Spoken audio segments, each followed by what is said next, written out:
Hi. Hi, everyone. Hi, Ariel. Hi. How are you doing? We've got a guest here today. Since we're speaking about education at home, I brought a co-presenter with me. Hi. Good to see everyone. I'm going to wait 2 more minutes and then we'll get started.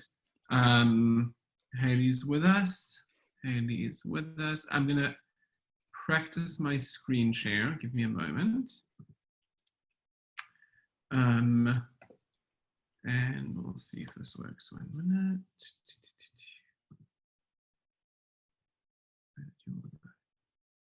There we go.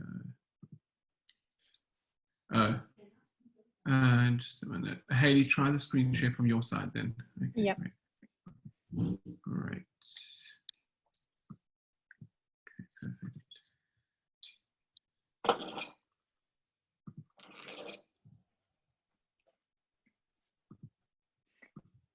Just a second. Sure.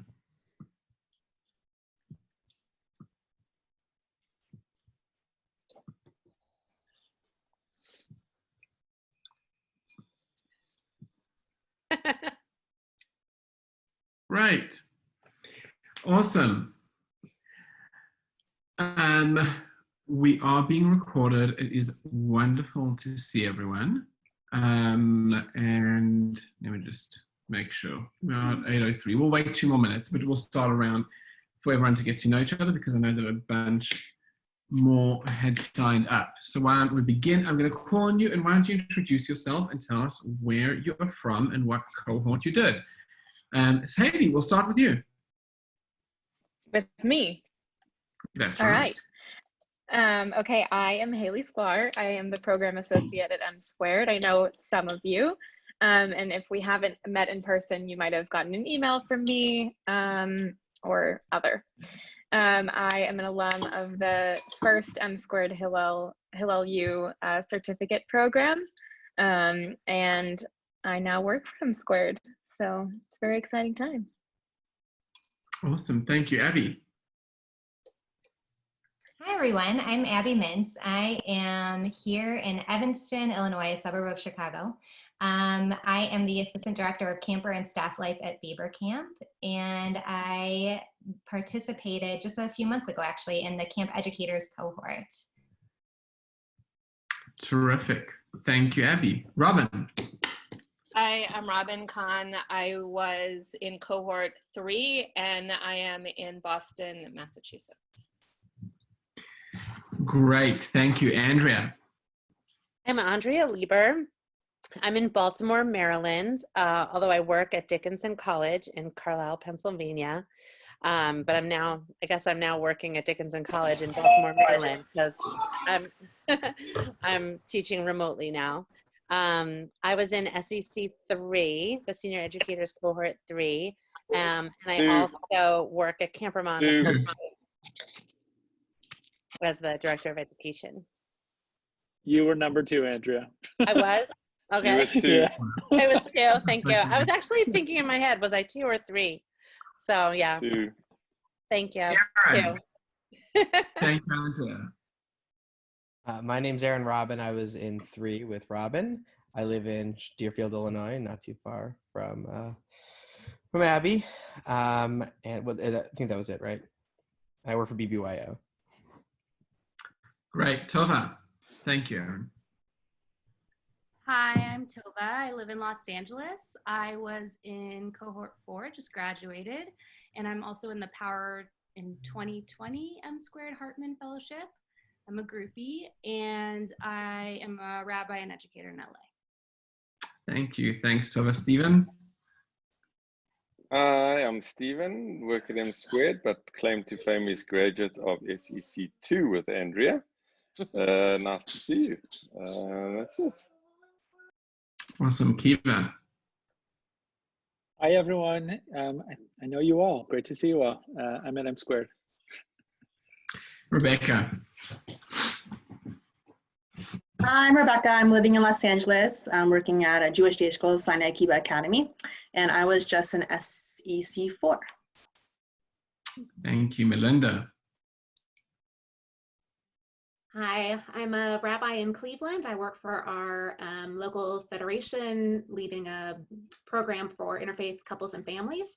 I was in SEC cohort 3 with Robin and Aaron, and am currently in the relational learning second cohort. Great. Kenny. My name is Kenny Pollock. I was in the second cohort when it was still at YU. So it was a really long time ago. I live in Israel, and I run a small Sephardic summer camp in Seattle. Awesome. Sarah. Hi, I'm Sarah. I was in SEC 4. I'm in Washington, D.C. At Addis Israel Congregation. Thank you. Rachel.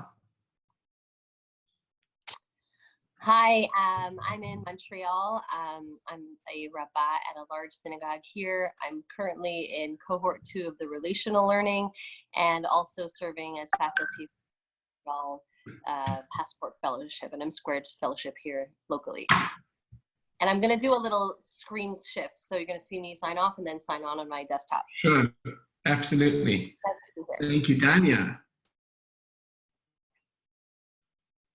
I am in Cleveland. I just graduated from SEC 4. I also work with Rabbi Melinda Mersax with EJE Home in Cleveland.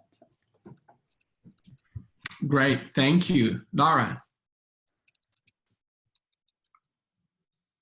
Hello, it's Laura and the brood here in Stanford, California, and I am the director of a program called Door to Door that sends teens to Israel from 3 summer camps in the northeast of the U.S. And I also participated in the summer camp thing that you guys were all talking about. Great, thank you. Ilana Wilmer, you can introduce yourself briefly because it's your turn, and Sarah Kay will be next, and we'll jump right in. Ilana Wilmer, where are you from? What do you do? What program were you in? I'm from New York. I'm currently back in New York, literally in Corona headquarters, New Rochelle, New York. And I teach at a local Jewish high school in LA. Great, thank you. And Sarah Kay? Hi, I'm Sarah Kay Lax. I'm in Brooklyn, New York. I was in SEC 4 and I work for JCC Manhattan. Awesome. Thank you. Do you want to introduce yourself? Sure. I'm Marielle. How old you are? 10. And what's your connection to this group? I'm gonna show you about my Abbas Keitana. Okay, great. Keitana is cool. Great, thank you. Because no point just hearing it from me. You can hear it and ask questions from Ariel yourself. Okay, so I'm going to backtrack a little bit and explain how this came to be and then trying to contextualize. So I'm not an expert in experiential education at home for your own kids or homeschooling of any sort. When all of this started, so my kids, like many others in Israel, it was a little bit different to the States, but they started doing a lot of virtual learning, which with a lot of catching up in between, meaning that we're part of the public school system. It's a lot harder, to build a system like that very quickly. But one of the first challenges that I noticed was that with teachers were putting in an enormous amount of work. I was seeing it from the States. I was seeing all the initiatives and resources that were coming out, and that they were really, really working hard to try fast to adapt to a new reality. However, there is no way for anyone for the children to be managed. For the teachers, because they're not here, so they can't do anything. Like, they can try as hard as they can, but they can't manage what's going on not in front of them. It doesn't make a difference how hard they'll try. The reality is that no one's there. The parents, even if they are there, are not managing what's being taught. So we're kind of in this in-between situation where at best, if there's full alignment, full tag teaming, you can maybe try as hard as you can to be able to create like some sort of cohesive sense of control. But the truth is that it's a headache both for the teachers and for the parents, by no fault of anyone. And some schools in Israel have been committed to continuing, some have, there've been like different things. And I'm speaking now, whatever I'm going to speak about, I'm speaking from my own experience. And as a parent who's involved in education professionally. And so what I decided to do quite early on is to try and do something for myself, for my kids, that I would self-manage. And at a certain point also became an enormous opportunity for me to think about, well, how can I spend my life in education? Most of what happens for my own children is happening in their schools. So, another question became, what is this an opportunity for? I started creating something which was essentially what was first introduced as Camp Corona, but it had a very set schedule with very set type of activities. And over time, I recognized I was using everything that I'm teaching in experiential education. So this presentation, first of all, is some sort of attempt to organize some of what has been happening in my own home, not always successfully and not always with all the energy that I would like to put into it, meaning there are days we could just say, like, forget it, there's nothing going on today, but something that I'm attempting very much to stick to and for my kids to stick to as well. And to organize it around language and principles. I can make many connections to many things that we teach, but there's one that came to mind most easily and kind of most seamlessly. And Haley, you can skip here to the next slide, but it's essentially principles from something that some of you may have learned with us, although I think very few in this room. And that is principles from research on intrinsic motivation. How do you cultivate intrinsic motivation? I want to preface in terms of context. I have 4 kids at home. Ariel, right here, is my oldest. He's 10. I've got twins who are 8. And then I have a 5-year-old. So relatively, at least the 3 older ones are relatively close in age.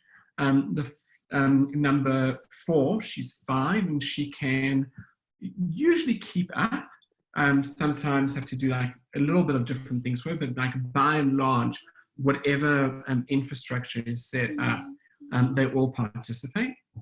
The principles that I'm going to speak about are relevant for, they're not only relevant for children, when we teach it, we teach it in context of all ages. There's nothing different to what we'll learn here.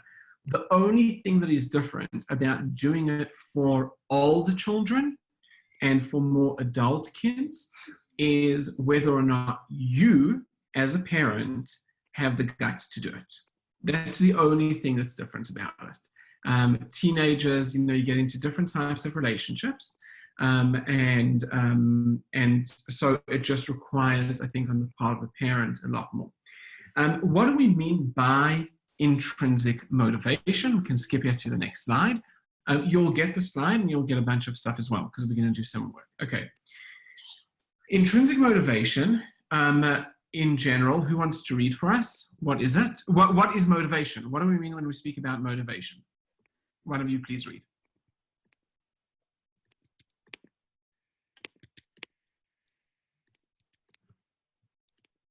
Great, thank you, Tova.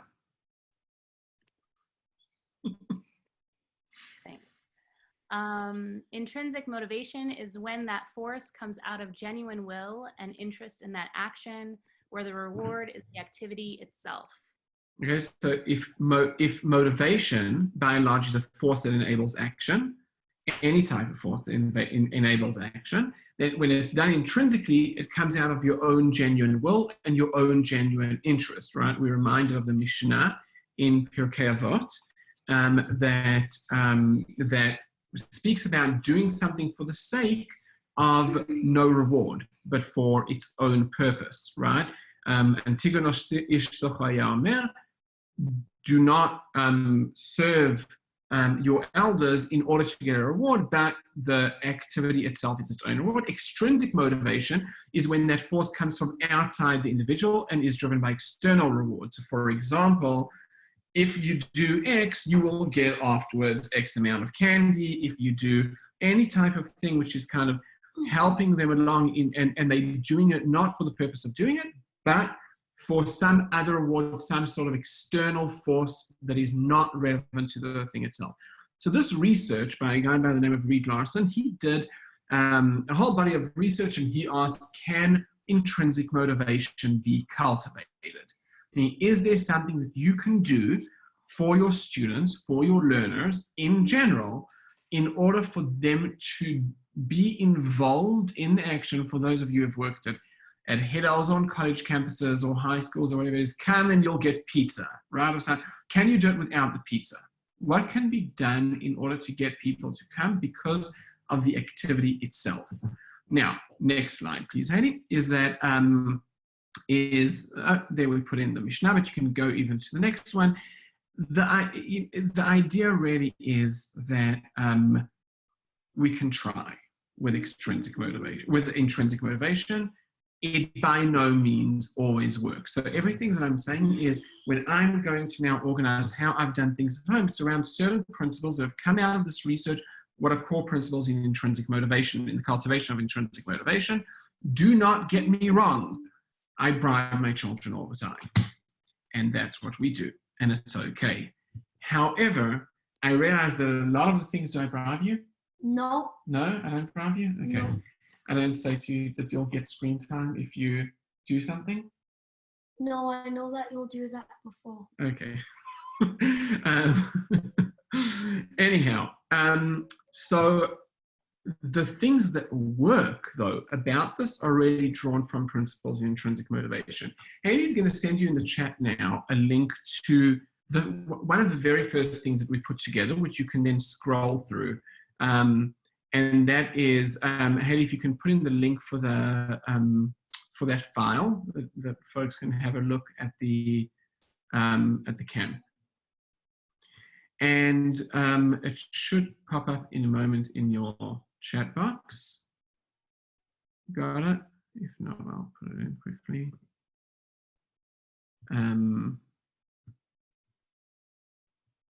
Just a moment. Yes, no, no. Hey, do you need me to do it? I'll do it. There was a thumbs up, it's coming. Okay. Okay, so basically you can get access to a file. The first thing I did when I put this camp program thing together, and that was, and we, just a minute, sorry, this is taking a little bit of time. There we go. Okay, so you can open that up and take a glance through it. But essentially, the first thing that we did was look at what are all of the, put together like a certain invitation for the kids. We read it, we worked through it, we read all the different variables of what's going to happen at this program. And I'm going to work through some of the core principles behind it if you don't have it open. The first thing was a daily schedule. The daily schedule evolved over time. It got simpler. It wasn't as detailed, but it was divided up into different types of time, as you can see. Time for your neshama, time for your health, time for gaining knowledge, time for building skill, time for exercise, time for games, etc. Those are the type of things that went into it. The next thing that went into it was basically, this is one thing, one really important thing that will guide us throughout the entire process. We can go through it in details, and that is a journal. Every day was captured, and I'm going to explain soon why, every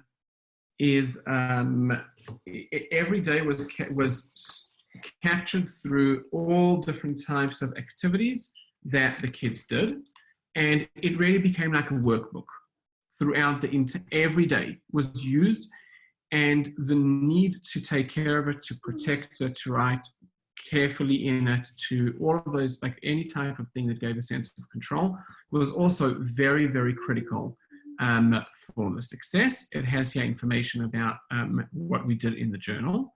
At the beginning of the day, they wrote 5 things that they're grateful for. At the end of the day, each kid got what we called a compliment shower, where all the other kids would give one kid a compliment. They would write it down. They would write out what compliment I'm giving my sibling, and the kid receiving the compliments would write down all the compliments that they were receiving. We also have these little cards that we gave, which is prizes, that at the end of the day, not prizes, but like these little cards that I can show you, of where it will say things like respecting Hashem, respecting parents, respecting language, and you got little cards in order to be able to do that. That's in general, like very broadly, what the schedule of the day has been. But now I want to get back to our slideshow and actually want to speak to you about the principles and the intrinsic motivation that make this work with some practical examples. So, Haley, we're going to skip back to the slideshow, and I want to speak about 4 principles in intrinsic motivation that you can and should be thinking about for working with all kids, all ages, and with adults. The first, there are 8 principles in total. Haley, you can skip to the next slide. I'm sorry, I don't have it in front of me. What are the features of intrinsic motivation? Number 1, these are 8 things that help cultivate intrinsic motivation. I'm going to speak about the first 4. 1, dispositional interests. Number 2, which is skill, knowledge, things that like really pique their interest in a variety of different ways. We're going to share some examples. Connections to value and purpose. It needs to be valuable. There needs to be a sense of purpose. Always some sort of challenge. And as critically as having a challenge is having a sense of control. There are others, deep attention, high energy, person activity interaction, which I'm not going to focus on. And we're going to close by focusing on addressing psychological needs. I'm going to go into one by one, and after each one, I'm going to give examples and stop for questions. So let's jump into the first one. The first is dispositional interests. Haley, you can skip to the next one. Thank you. Dispositional interests. Who wants to read out for us what we mean by dispositional interests? Robin, please.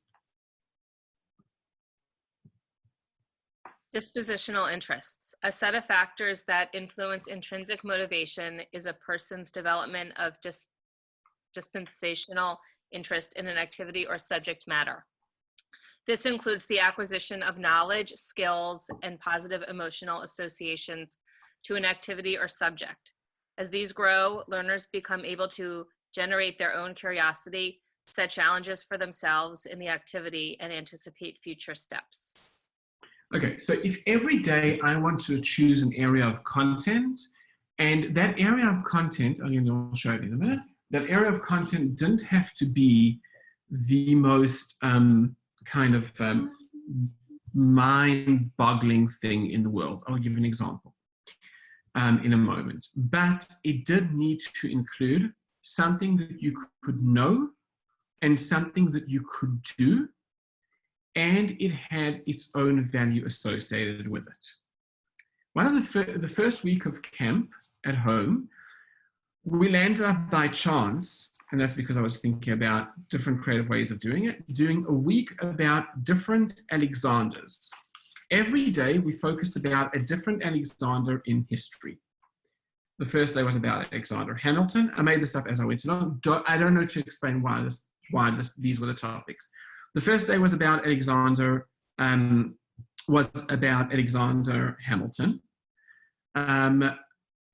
The second day was about Alexander Graham Bell. The third about Alexander Fleming, and the fourth about Alexander the Great.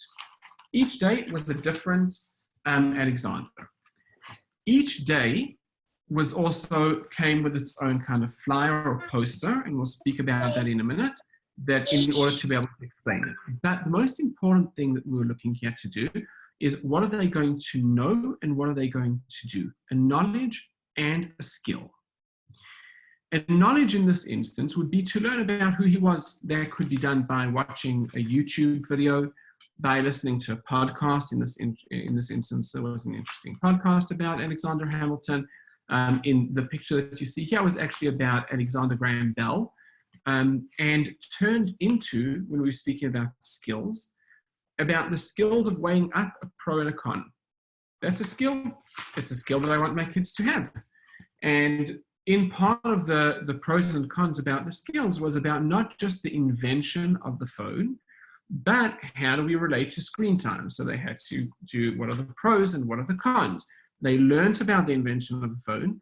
They learned about how a phone changed between now and between then and now. They learned about pros and cons. Most of this they did themselves. And then as part of an actual active activity, we had them make a phone themselves with all different applications. And this, I think the title of it was to design a phone that could save us from Corona. Something like that, with all different applications. Save the world. To save the world. The key about this is there are a few things that I want you to keep, that I would encourage you to keep in mind, and then we can have a few questions. One is, are they learning something new? Right? It doesn't have to be like the most thought out thing. Seriously, like I barely knew about any of these Alexanders. Just went with it, right? What Alexander is there in history that we can learn about and then do something about? There needs to be something that they'll know. There needs to be something that they can, a skill that they can gain, and there needs to be something tactile, which is to make something. And what is it that you can come up with? This all relates to having a dispositional interest. Not right now. Questions about this, and you can ask me questions, and you are welcome to also ask Ariel questions about this. Please, Rebecca. I'm confused by what you mean about developing dispositional interest, because you chose the topic as opposed to your kids choosing the topic. Correct, but I kept on going with him, meaning the moment that there was one thing that interested, I did not plan out the full week before. There was some, let's say I did a week about Disney, right? The week about Disney was not like me making up each time, but I saw that, like, you know, they want to know more about an amusement park, right? That turned into a whole day about stuff that you've all learned with us, which is learning about sensory engagement and design of space and environment, right? Like that's what they learned, and that's what they needed to figure out how to do. But that's something that they were constantly feeding. So usually I would start the first day, and also like part of it was relevant to like curiosity, right? Like just when like they were going to expect, if the first day was about Alexander Hamilton, it was going to be too obvious to do it about American politics the whole week, with different figures in American politics. So went with something very, very different that could keep them curious and could keep them interested. The prep was mostly thinking about like the arc of the day. If like there was a worksheet, like 3 questions I would ask them after they watched something, I was doing it as they were doing it. That did not take up a lot of time. Other questions?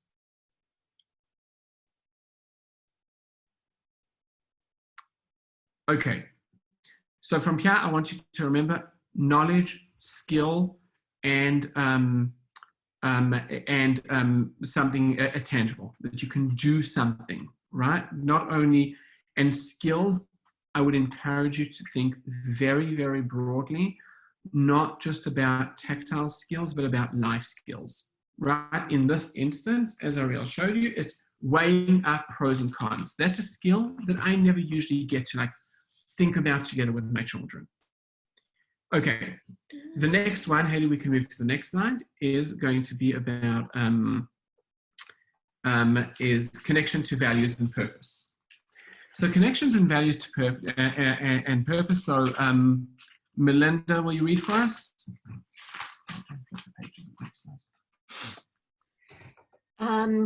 Okay. Intrinsic motivation is also fueled by the meaning that learners attribute to and find within the activity. Activities that promote meaning making, addressing questions related to self-perception, values, life goals, and purpose in life all deeply influence learners' participation.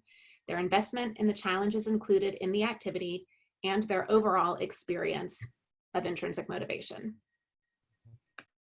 Okay, great. So this one is really focused more than anything is how do I find within each day a core value? And this is like total EJE stuff that all of you have done with us. One of the best examples, if I go back to that same week when we spoke about something I came across when I was looking at Alexander Graham Bell and Alexander Fleming and the invention of penicillin. The most common thing that comes up about it is that it was an invention that came by mistake. He never knew, he left, what was it? Mold. He left mold in his room, and the mold stopped the infection from growing. The virus, the infection, I don't even remember. It stopped what from growing? Viruses. No, not virus. What is the liquid? The liquid is infection. Infection. Okay, so it stopped it from growing. Bacteria. Sorry, bacteria. Bacteria. So, yeah. So this was a great example, right, of the notion of letting mistakes happen, right, and making a list after. So we did the whole thing, right? We learned about who it was. We learned about what he did. They went and they watched random YouTube clips. I don't even know what half of them said. And they got some sort of assignment, which was usually the same assignment the whole week, which was what challenges did he confront and whatever it is. But the real opportunity was to speak about how inventors learned from mistakes. And then we started speaking about all different qualities that an inventor might have. What are the qualities an inventor might have? Yeah. What is the clue? Curiosity. Curiosity, taking risks, eye of a hawk. Eye of a hawk, yes. And patience. And patience, and a lot of patience. Okay, so those are the four things. This doesn't come from anywhere other than the fact that, like, if you are going to have a good, so the key here, and they got an assignment of what it is that they are going to invent. The key here isn't necessarily going to be how do you duplicate that, as much as how are you going to search for a core idea that, and to me the guiding idea, the guiding principle was something that you don't usually have an opportunity to discuss with your kids. That doesn't usually come up. It doesn't come up in day-to-day conversation, but it can come up here. And this is something that I think kept them going all the time. Again, I can only say what I can say from my own experience. But if they're learning something, there's a skill attached. There's something tactile. And there's a real value proposition. There's a real sense of purpose to what it is that they're learning and why. That seemed to do the work. I wasn't following the principles in intrinsic motivation, but as I was looking back at what was working, again, I saw these are the things that kept on coming up as salient throughout any of the activities that we did. Questions about this, or ideas, or again, you can ask me, you can ask him here, or you.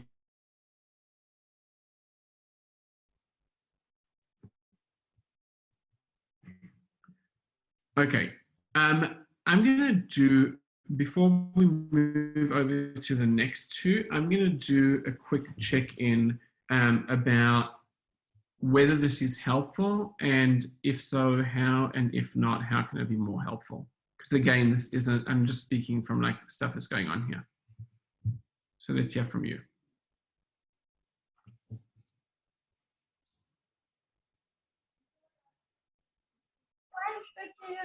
I have a thought that I could add. I don't see myself, so maybe some, but can you hear me? Yeah. Cool.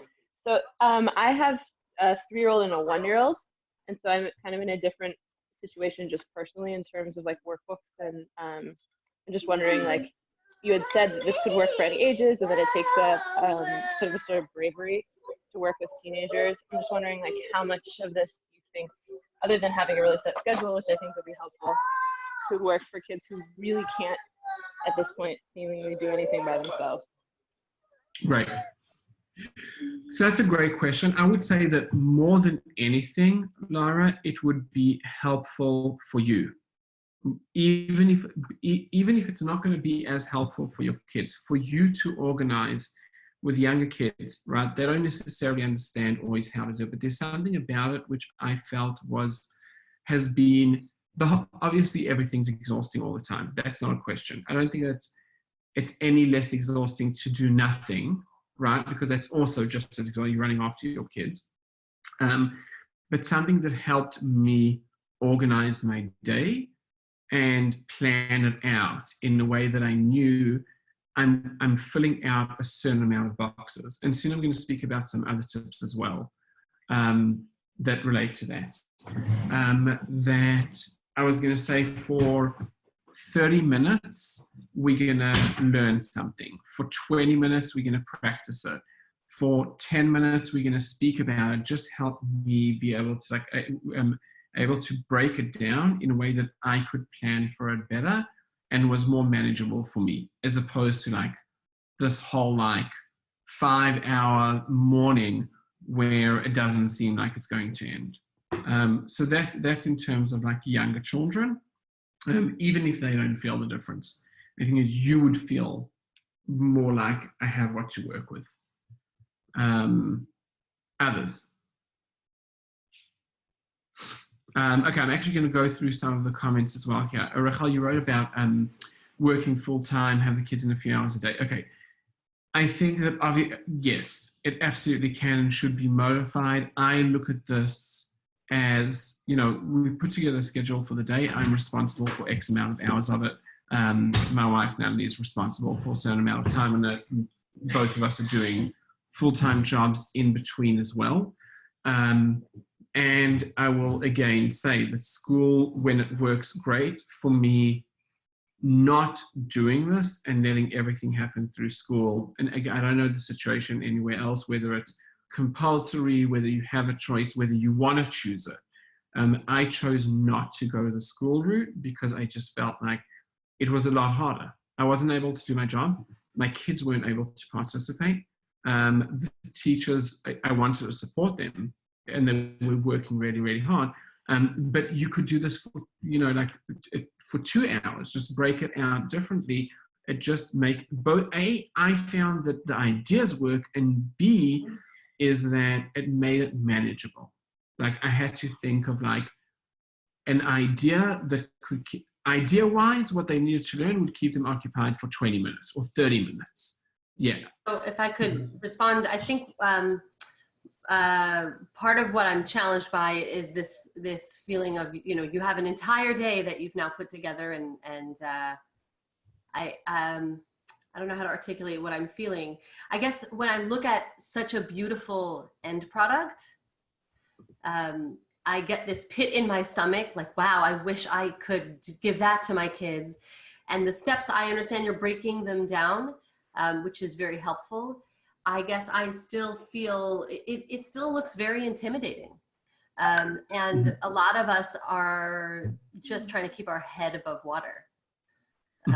So maybe when you say come up with an idea, and you said, you know, let's say all the Alexanders, is that what you mean? Or come up with an idea, like how can I know how to put one foot in front of the other to create, even for the 2-hour time block that I'd like to fill, or the 5 hours? I mean, it depends on the day. I think, yeah, school works for the time that it works. But I guess I had this visceral reaction to like this beautiful product that you're showing us.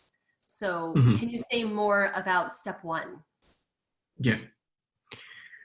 I think that the main thing that I would say is that that where one could get most stuck, where I thought I would get most stuck, is in what am I going to do?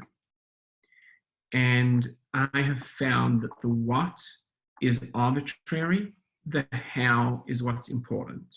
And the how can be a template, right? It could be about how are, like I want them to learn about how pictures are framed. I don't even care. Like it really doesn't matter. It can be about, as I said, like designing a theme park, the invention of the phone, and soon I'm going to show you how, even when it's something which is very, very specific, like even something which is even more arbitrary, the what matters less.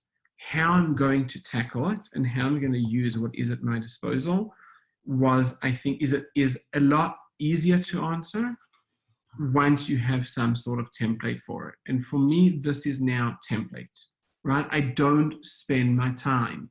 Like if I've got an idea about, like, I don't know, how pictures framed, if I can find a good YouTube clip for it that will keep 20 minutes of it going, I probably get a day out of that, right? Because then I can break it down into, let's try and, I don't know, cut out, I don't have wood, but I'm going to cut out pictures of, like, they'll take a piece of paper and they'll cut it and then they'll follow the instructions and they'll find some sort of like random how-to guide.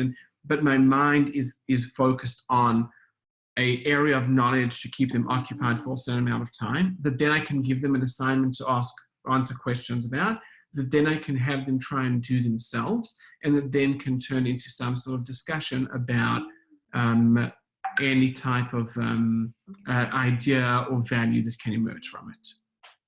So I would say don't focus on what. Don't try and get through the parasha. Don't try, like, those are the things that I find will get me stuck and I'm not able to jump out of. Abby here asked about, I don't know if that's helpful, but I hope it is. It's like trying to create a template in your head. When you, I'm thinking, Rahel, when you have to prepare a shiur, at a certain point you work in templates, right? Like, you know how a kernel of idea can become something that then slowly you can fall out. Think in the same context here. Don't think about so again, your template that you're offering us is a knowledge, a skill, and an activity, essentially. Well, yes, and you'll see in, like, both are scheduled for the day, which I will send you, and also, like, it's always activating a different person, right? So if, let's say, we do tefillah together or something like that, every day someone else reads what we're doing out through the day, right? The two other principles I'm going to want to speak about are challenge and control.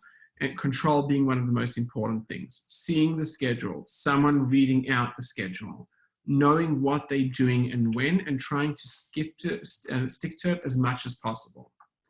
Yeah, okay, let me look at some other questions here. It seems like a core value that's driven your family has been productivity.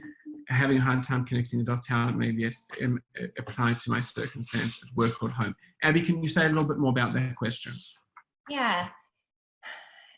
I was struck by how heady, just how cognitive this is.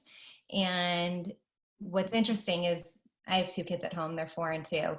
Since day one, we've been home. We've been running the Mintzalkin family camp. So in a lot of ways, it's similar to what you're doing with your kids, but the day-to-day actually looks wildly different. And I've noticed that what you've put together with your kids is a lot of things that seem to be productive and helpful pertaining to school and education. And when I think about what I've been doing with my kids at home, and also as a camp director, the services that we've been providing for families, it's much more social, emotionally driven. So I'm struck by the differences, and I'm trying to get at what's at the root of what you brought to your family. Like, who are you, Shuki, as somebody who's really has a brilliant mind and really heady and cognitive? Like, is that something that you brought to your family that shaped the way that your Camp Corona is taking place, or like what's underneath it all? Yeah.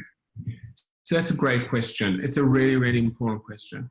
I would say that there are, right now, most of the kind of online stuff that's going on is related to how do you continue doing, well, I would say two things. One is knowledge acquisition, and B is socialization. Those are the two vacuums right now that I think online virtual learning are able to fill. And as time goes by, one of my biggest concerns is in the area of emotional growth, spiritual growth, group development, and identity development. Those are the things that are not happening online. There's a lot of support, right? As you said, socio-emotional. There's a lot of knowledge acquisition because through a screen I can give over information. And I think that those are fine in order to keep things going for as long as we can. But at a certain point, right, there are all these areas of growth for our children, for my children, again, that my children are not getting, that I feel like I need to now step in for. And so the idea, what you're speaking about in terms of ideas, they might be heady because they are idea-oriented, but the way that they are landing is all of the things that can't happen through a screen. The knowledge, fine, yes, and I rely on a screen even at home for that, right? They'll watch a movie about it, they'll listen to a podcast about it, things like that. But the writing in a notebook, not on a screen, right? Where I will then, like, not often, but check and make sure that their handwriting is clear and that they're cutting and sticking things in, right? Like tactile stuff, using your hands. That's one thing. The second thing is having conversations about it, having value propositions about it. Those are the type of things that I think as time goes by and as our kids are getting less and less of that is going to become more important and more urgent. So that is part of, at least, I think, what's been motivating me in the kind of stuff that I'm thinking about. I will also say, by the way, for this, anything, I haven't figured out yet how to do this, but anything that I'm doing, which is at this point, right, because after doing it for a certain amount of time, I'm going to be able to, and I'm putting it into templates for myself, I'm happy to share those templates with any of you because they become easier as you go along, right? For each day, like what I did yesterday, you can do tomorrow. The only problem is I write it out in Hebrew. But for that to be able to be used. Can I just share a quick response? There was like one sentence in there that you said that for me has actually changed a lot of how I'm processing this in a way that's really helpful. You made the statement that there are areas of growth my kids aren't getting that I need to step in for. And that's like that is a bit, that I would agree. I imagine that that's a sentiment that really resonates with a lot of parents and educators and human beings who are responsible for little human beings. And I appreciated that statement because for me, it helps slow this whole down and give me like a bite-sized chunk of something that I can really think about in terms of the work I do as a parent in my house and at work. Like what are those areas of growth that I need to step in for that I can do. So thank you. Thank you. I'm going to jump to the next yes, Sarah K, your comment, absolutely. Like you could do a whole down slide. You really can. And not only that, the kids will love it. Like be obsessed with it. And you can do just as much with that as well. I want to skip to the next two, which are seemingly obvious, but are not always. And yes, the idea is going to be to brainstorm. One is challenge. Okay, so Sarah, will you read for us challenge? For challenge, a feature of intrinsic motivation is feeling challenged by the activity, where the difficulty of the challenges must be matched to or slightly above a person's skill level. When people perceive challenges as much greater than their skills, they experience anxiety and become demotivated. When people perceive activities as too easy for their skills, it creates boredom and intrinsic motivation can wane. Additionally, the activity should include a ladder of increasingly difficult challenges. Right. So challenge is one of the most important things, is that being able to do something that's not necessarily easy. And I'll give two examples of something that, and say what it required of me. And first of all, that it required of me to be a teacher. It required of me to be a teacher. It required of me to be a parent, and it required of me to act with discipline. We had a week where we spoke every day, did something different related to Disney. Why Disney? Because they had all these Disney movies to catch up on, right? So in the afternoon, there's always a movie. So I wanted them to, all these movies I wanted them to watch. So I was thinking, well, what can I do? So one day was going to be about like watching YouTube clips about the history of animation. And what they essentially did in terms of the tactile on the screen is that they learned, if you look at the top picture there, in the slide, they learned to trace. They printed a picture, they put it up against the glass, they stuck another piece of paper on top, and they traced, thank you, Ariel, and they traced and they colored in. But one of the things that I needed to do there, I felt I needed to do, is to really push them to their limits and not to say about something that it's beautiful because it will make them feel good about themselves. But no, you didn't stick to the line. You can do better than this. Start again and over, but something that they feel like they are mastering something that they previously weren't able to do. And I will say this even with my 5-year-old. A whole week, we again and again about writing her name. Her 5-year-olds can usually write a name.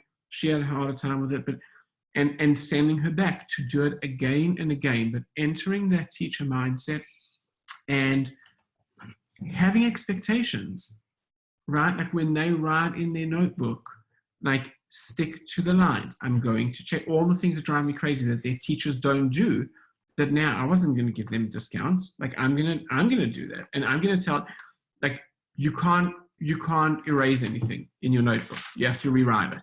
Right? That was like a rule that I just decided we're just going to do. Why? Because this is where they're going to get. And the challenge of being able to do that and the satisfaction that then them came with them being able to do that was huge. We did a day on, there are like a gazillion YouTube clips around the secrets of Disneyland, right? Like what are the rules that employees have? They watched it. They made a list. They each had to do a presentation, okay? When they did a presentation, I'll speak about everything, how everything can become a production. They did a presentation, background music before they started. It's nothing, right? I looked for like a thing, put on background music, they came up, everyone clapped, they gave their presentation. And then Ariel here decided that he wanted to create a market of selling all of the food in the house to each other. And they had to do it, but they had to use what they learned about from Disney, right? So there they were practicing what it is that they learned. The what is not as important as the how.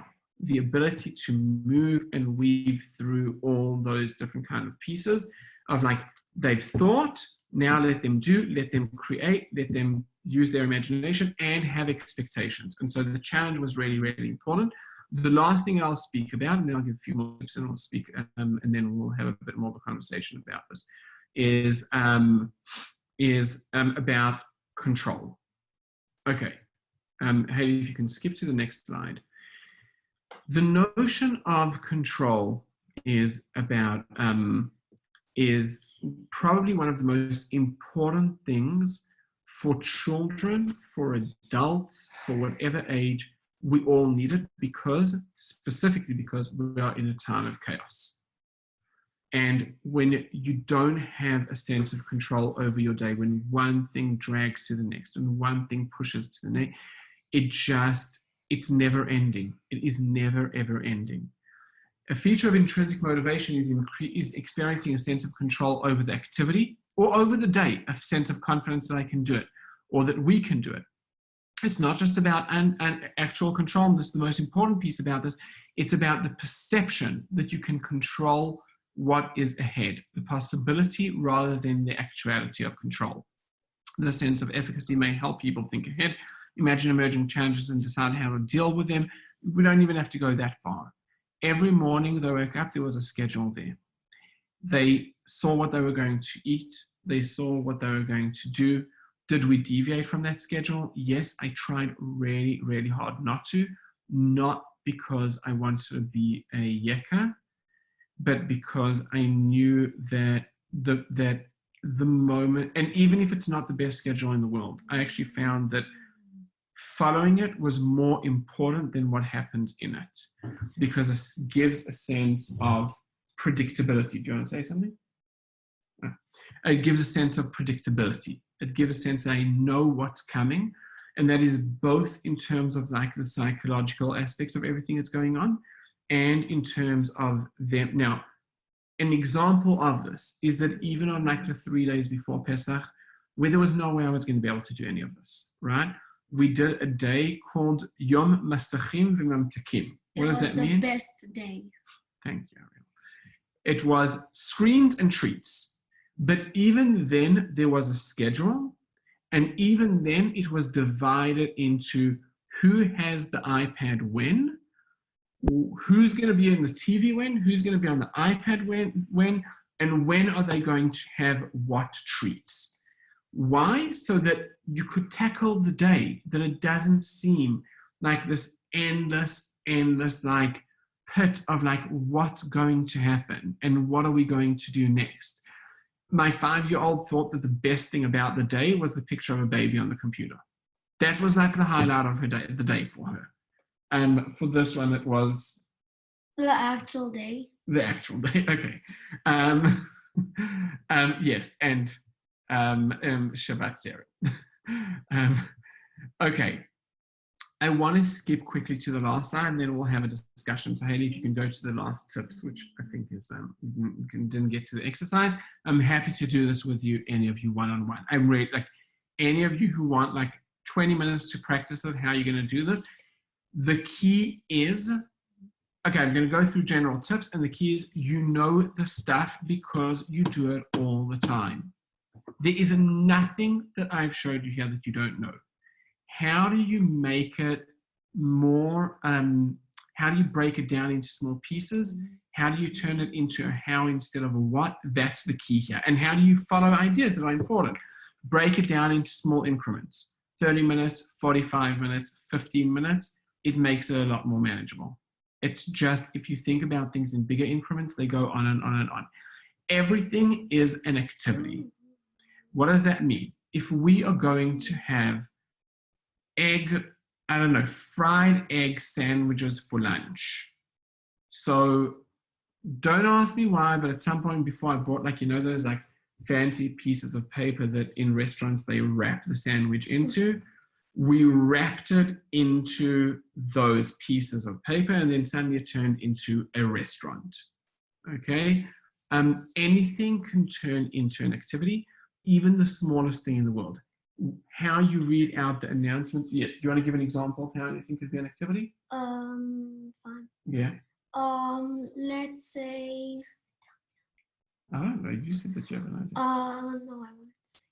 Okay, so we'll get there in a minute. And anything can be novel, right? So like, for example, they all have an assignment, they all had to share, and then before they shared, there was background music, right? Like, I don't know, I found on YouTube, like, award ceremony music, and for 20 seconds before you play it, and it just turns something routine into something exciting, and everyone clapped at the end, and that was like exciting. Changing up the space and environment. Be a teacher, make it school, right? When I start the day, there's a bell ringing. When the class ends, there's a bell ringing. Why? Because they know that they're coming now into that. Now we are a teacher, or now we are a parent, or now we're in X type of space, and then we're leading into another one. Give yourself and the kids time off. This can't happen all the time. Like, there's at least, the most I could do of this was 4 days a week, meaning and I was I was running mostly the mornings. And it's like totally okay if not, but try and get yourself into the mindset. It's not easy, and it's unbelievably, it is one of the most rewarding things I've ever done. And more than anything is because I'm using what I teach and what I do all the time for my kids, and I'm putting away that horrible guilt complex that I have in my life the whole time that I'm doing this for everyone else, and I never do it for my own children. And that within itself is enormously rewarding. Thoughts, questions, more questions about this. And again, I know this is not scientific. This is like me at home trying to like make sense of everything that's going on around us. Questions or reflections? Okay, anyone? Okay, I'm going to ask then, in order to end, for each of you to briefly share why this might be hard for you and what are you willing to try. Why this might be hard and what are you willing to try. I'm going to call on you, Sue. The first person will volunteer, and then I'm going to call on you. And it could be with your kids, and it could be with your students, and it could be with anyone. Who wants to begin? Please, Rebecca. Well, you helped me think about how to draw upon the kids' interests. So right now, my kids are trying to learn how to ride their bikes without training wheels. So I'm thinking about how to talk about the value of persistence, maybe having them learn about who invented the bike or invent their own bike of the future. So I'm thinking about how to use activities we're doing anyway and make it more of a learning experience. I'm also recently they're interested in maps. So thinking about how to draw upon that interest in maps. Like you just helped me think about things we're already doing, but how to make it better. Amazing. And I will also say, I'm just like throwing out, because then more ideas. What was the longest bike ride in the world? What's the tallest bike in the world? What is, if you had to turn your neighborhood into a bike map, draw the map, like just throw out any possible question that comes to mind. They will love it. Love it. Okay. Abby. Yes. So I mentioned we're running the Mint Elkin Family Camp already, so we have our own version of this at home. What's hard for me is figuring out how to meet my 2-year-old where she's at. It's much easier for me to meet my 4-year-old where she's at. She's pretty kindergarten ready. What I'm willing to try is, I think I need to pull on my resources a little bit better to understand what my 2-year-old might need, so that I can look at kind of building programs for her. Because I know I can count on my 4-year-old to like rally and cheer her on and get into it, whatever it is. So I think I am willing to try relying on my resources to make more 2-year-old friendly kind of programming for my kids. And even just divide your energy that way, meaning say like, at least one often, whatever, I don't know, in a day or in a 2-day bracket, that 3 hours, you're going to focus just on what your 2-year-old needs, and everything else can not all the time. You can't do everything all the time, but capture like one moment, say, this is where I'm going to put all my energy into. Yeah. And see what works. Thanks. Thank you. Robin.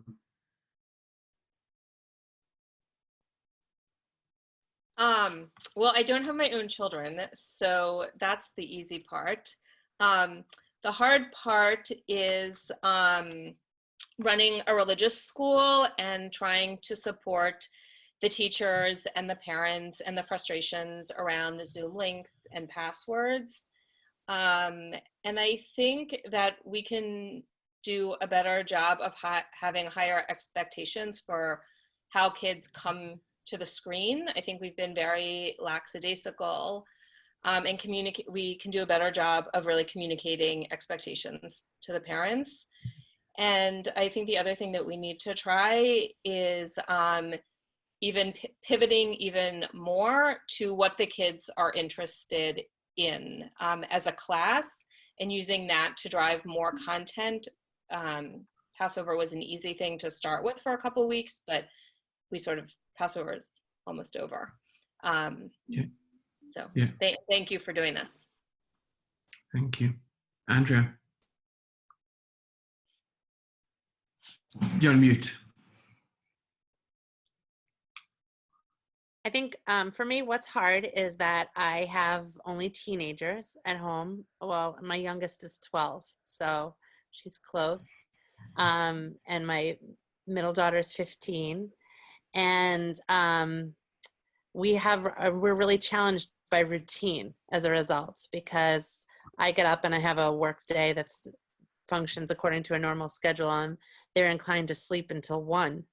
And and so trying to find some kind of measure of productivity is really challenging for them, because what happens in their teen social world, which I really share with you, Shuki, like I'm really concerned about the social emotional learning and all that they're missing in terms of being in school and having their friends and having that social time. And so, what happens is around 10 o'clock at night, all of a sudden it's like a party upstairs with everybody on their house party and their Zoom and their whatever, their FaceTime. There's a lot going on, and they wind up staying up really late.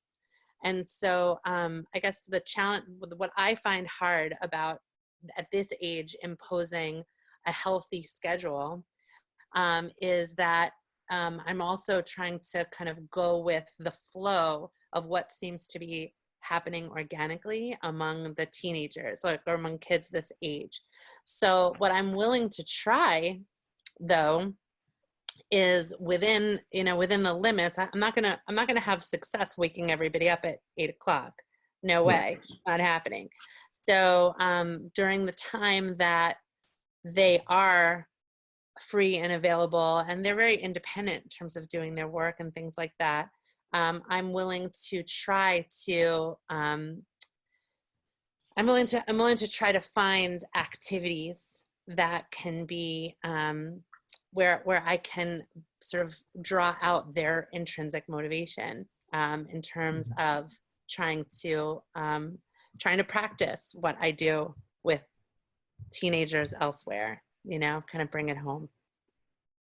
Yeah, and I think that's critical. Like, you all know how to do this. It's just with our own kids, suddenly it becomes like a little bit strange to do it that way. Yeah. Tova. Hard, all of it. I'm just kidding. I feel like it is all of it. All of it's hard. I feel like what's been most challenging, a couple of things, is people have already mentioned just the different age developmental stages my children are at, a 5-year-old and then a almost 3-year-old. And I also, Abby, find my 5-year-old, it's a lot easier to motivate. And we've been doing a pretty good job of sort of creating a school atmosphere with activities, and it's been fun. But I find any time that I am driving something with my children in this way, I find that to be hard, and there's resistance, and it's just this dynamic that I don't really like. And so I've let go, like I've surrendered. I'm like, this is the situation, and they're going to play, and we're going to find ways for it to be playful and fun. And that's been working well. They live in imagination land, and I'm like really impressed with their like imagination land. And I feel like they've never done that before, and that's amazing to witness as a parent and also as an educator, just to see what's happening. So I think what I'm willing to try at this point, since they're in that rhythm and I'm part of that in some way, is find a way to step into their imagination land and actually step into finding a way to like drive it in some way. And I'm not exactly sure of like what that looks like in our household and with our dynamic and like how it's going to work in the way that it works in our house, but I'm willing to take that and take this and sort of integrate the two. I'm just not sure how. Like, I don't know, maybe babies, like they're into babies, like maybe we're gonna like learn about babies. I'm not exactly sure what we're gonna learn about babies, but like my like older child's really into like breastfeeding versus bottle feeding. What's the difference? So like maybe we're gonna actually go there. So I don't know. Yes. Try. Yes. Go there. If that's where they are, go with them. Because of time, I'm not going to call on you. I'm going to ask whoever wants. I would love to hear from you, but wants to share what is hard, what are you willing to try?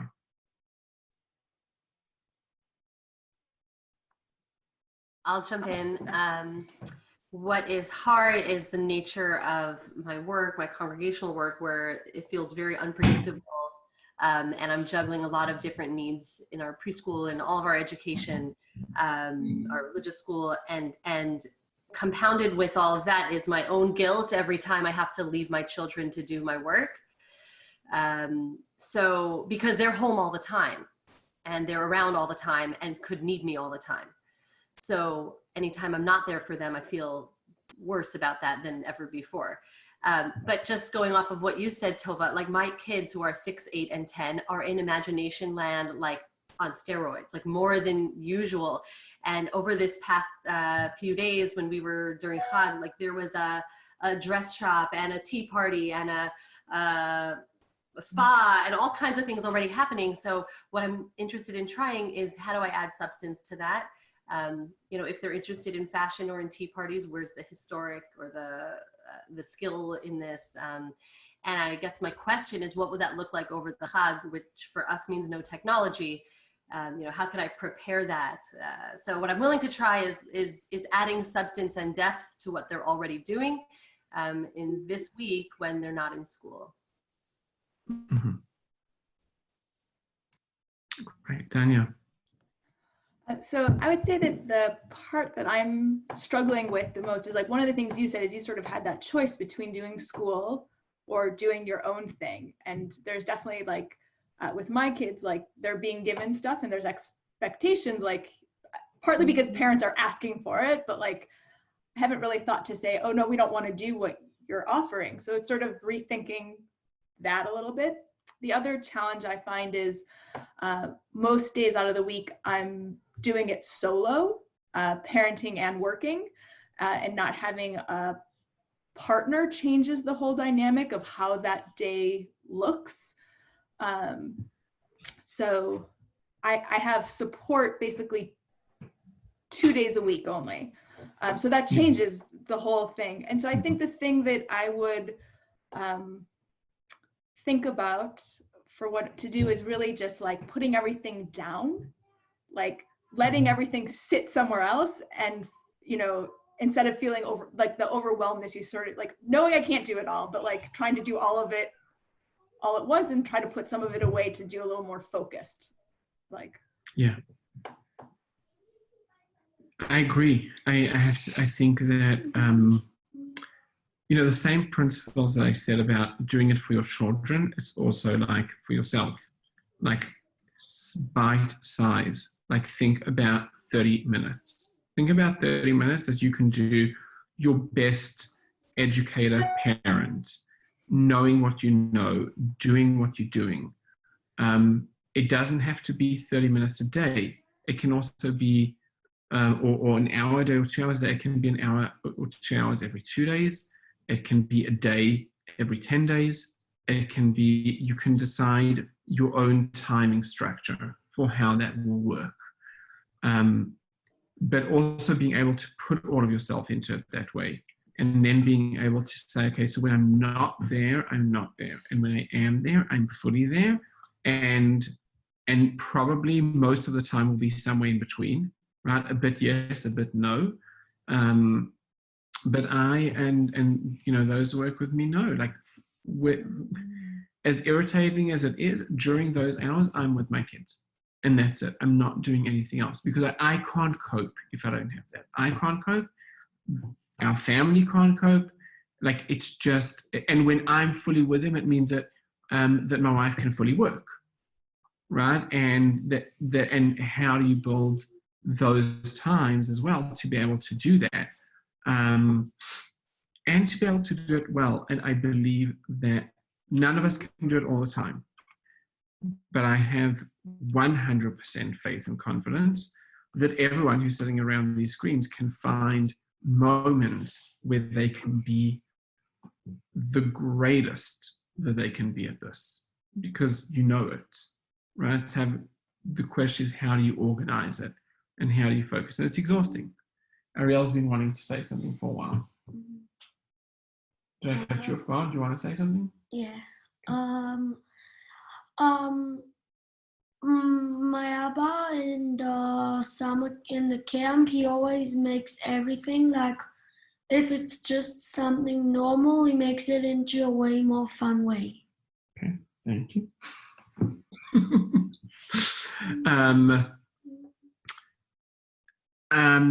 Anyone else? Anyone else? Okay, we're going to send you all of the stuff, the slideshow, things like that. If there's anyone who needs, one of the things that I realized when we started doing more kind of support work for all the educators, that we are immediately expanding our notions of educator. It is not just you to your students or to your congregation or to your learners, it is also you to your families and you to your home.